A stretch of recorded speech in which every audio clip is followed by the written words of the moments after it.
जयराम जी की शुरुआत करते हैं एक्सरसाइज 3.5 का क्वेश्चन नंबर सेकंड का सेकंड। देखिए यहाँ पर 3.5 का ये जो हमारा क्वेश्चन है ये सेकंड का सेकंड। तो 3.5 में आप लोगों को पता है कि हम पढ़ क्या रहे हैं, वज्र गुणन खंड विधि। कौन सी विधि पढ़ रहे हैं? वज्र गुणनखंड विधि।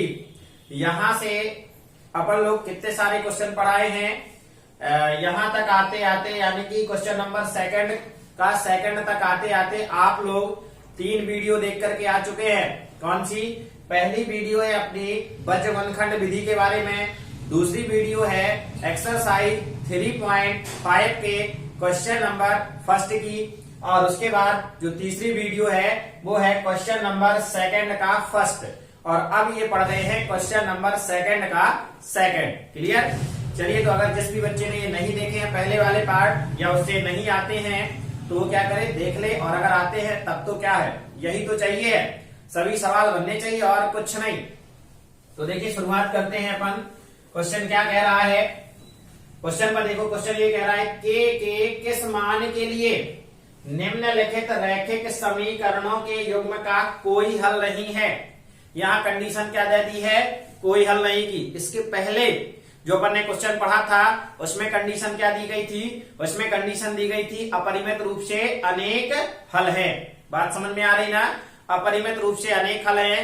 तब हमने काहे के मान निकाले थे, ए और बी के।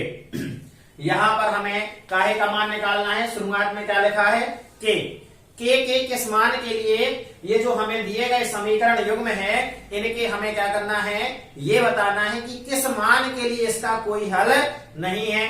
तो अपन तीनों कंडीशन पढ़ चुके हैं कि कोई हल नहीं की, अद्वितीय हल की और अपरिमित रूप से अनेक हल की। क्लियर? तो यहां देखते हैं, शुरुआत करते हैं क्वेश्चन की।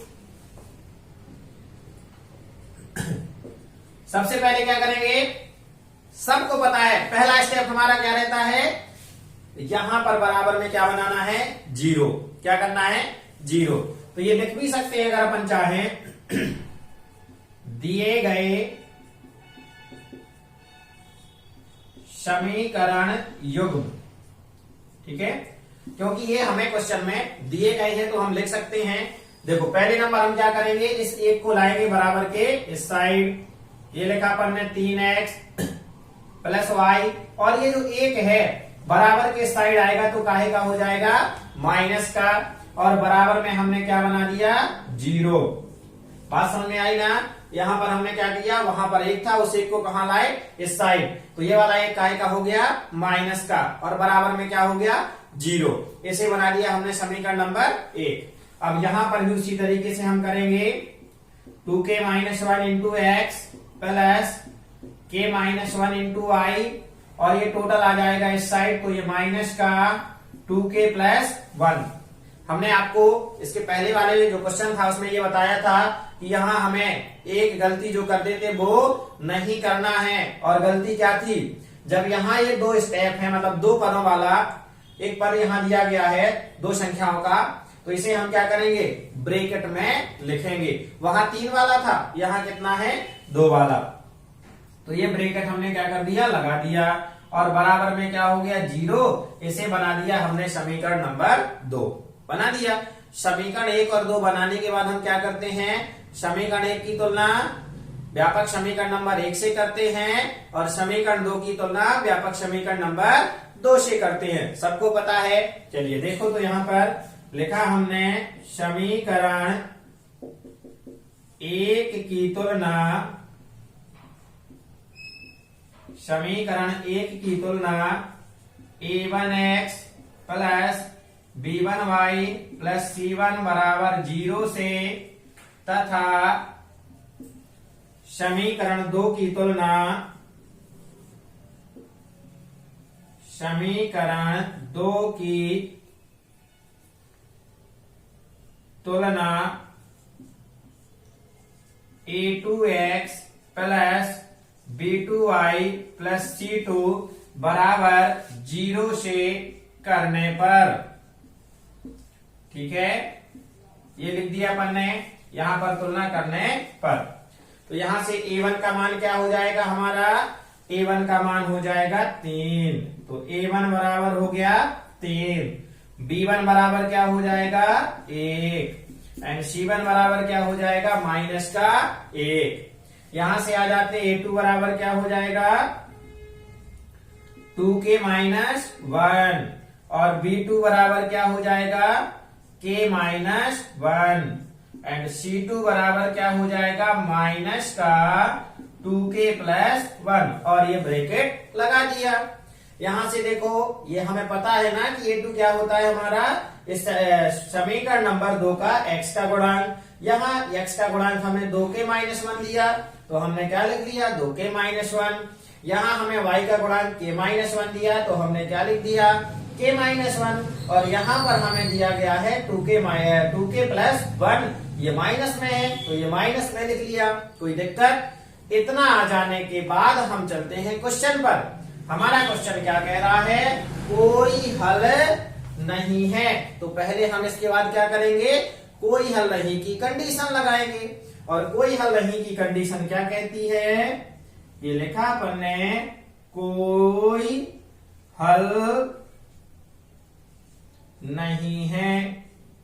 तो कोई हल नहीं है कि कंडीशन हमारी क्या है, a1 बटे a2 बराबर b1 बटे b2 बराबर c1 बटे c2। और कोई हल नहीं में हम कहां पर क्रॉस करते हैं, यहां ये क्रॉस हम क्या करते हैं कर देते हैं। क्लियर हो गया। तो ये है हमारी कौन सी कंडीशन, कोई हल नहीं की। अब हम क्या करें, a1 की जगह a1 का मान रख दें और सभी की जगह मान रख दें। a1 की जगह a1 का, a2 की जगह a2 का, b1 की जगह b1 का, b2 की जगह b2 का और c1 की जगह c1 का एंड c2 की जगह c2 का। अपनी अपनी जगह उनका हम क्या कर दें, मान रख दें। चलो तो हम मान यहां रख रहे हैं। इसके बाद वाली लाइन देखो, a1 का मान कितना है 3 बटे a2 का मान कितना है 2k माइनस 1, फिर बराबर लगा दिया। फिर क्या लिखा है b1 का मान कितना है 1 बटे, फिर क्या लिखा है b2 और b2 का मान कितना है k माइनस 1, फिर बराबर लगा दिया। फिर क्या है c1, तो c1 का मान कितना है माइनस का 1 बटे क्या है c2, तो c2 का मान है माइनस 2k प्लस 1। ठीक है, ये हो गया अपना। अब देखो हम यहां पर बराबर नहीं है, यहां लगाना है। ठीक है, हम यहां पर क्या करें, पहला व दूसरा पद ले लें। क्या कर लें, पहला व दूसरा पद ले लें। तो हमने लिखा पहला व दूसरा पद लेने पर। ठीक है, पहला व दूसरा पद हम क्या करते हैं, ले लेते हैं। तो पहला व दूसरा पद लेंगे तो क्या हो जाएगा 3 बटे 2k माइनस 1 बटे 1 अपॉन k माइनस 1। हम क्या कर दें, अब त्रियक गुणा कर दें और त्रियक गुणा करेंगे तो ये है 3k माइनस 1 बराबर 1 का कोई मतलब नहीं, ये हो जाएगा 2k माइनस 1। 3 का हमने k में गुणा किया तो हो गया 3k और 3 का 1 में गुणा किया तो क्या हो गया हमारा 3 एकम। आ जाता है आप लोगों को 3, सही है। ये 2 का इधर आ जाएगा 2k और माइनस का 1। ठीक है, अब k और k वालों को एक साइड कर लेते और बिना k वाले को एक साइड। तो ये लिखा यहाँ 3k और ये 2k आएगा इस साइड तो काय का हो जाएगा माइनस का, ये माइनस का 1 और ये 3 चला जाएगा उस साइड तो काय का हो जाएगा प्लस का। अब ये 3k में से 2k चला जाएगा तो क्या बचेगा k और 3 में से 1 चला जाएगा तो क्या बचेगा 2। ये हो गया हमारा आंसर।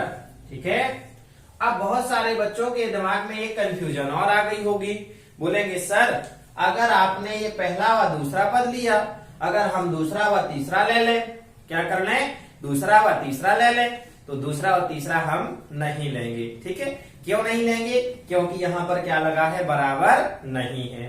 ठीक है, तो आंसर तो आ जाएगा, लेकिन इस तरीके से हमारा आंसर नहीं आएगा, 2 के अलावा अन्यत्र आएगा और वहां पर लगेगा बराबर नहीं है। बात समझ में आ रही है? जहां तक बन जाए हमें कोशिश करना है पहले और दूसरे पद लेने की। क्लियर हुआ? अद्वितीय हल की, तो आप देखो, अब आप लोग कहोगे सर कि जब अद्वितीय हल होता है तो वहां पर क्या होता है, क्रॉस लगा देते हैं, नहीं कि मतलब बराबर नहीं है उसे भी सॉल्व करते, लेकिन अद्वितीय हल में क्या कह देता है, अगर अद्वितीय हल है तो किस विधि से हल कीजिए, वज्रगणखंड विधि से x का मान अलग निकालते हैं, y का मान अलग निकालते हैं। बात समझ में आ रही ना? तो ये था, यहाँ पर हमने k का मान निकाल लिया। परेशान होना नहीं है, कोई दिक्कत हो हमसे आकर के मिल लेना है, पढ़ते रहना है, मुस्कुराते रहना है। जयराम जी की, मिलेंगे आपसे अगले वाले क्वेश्चन में।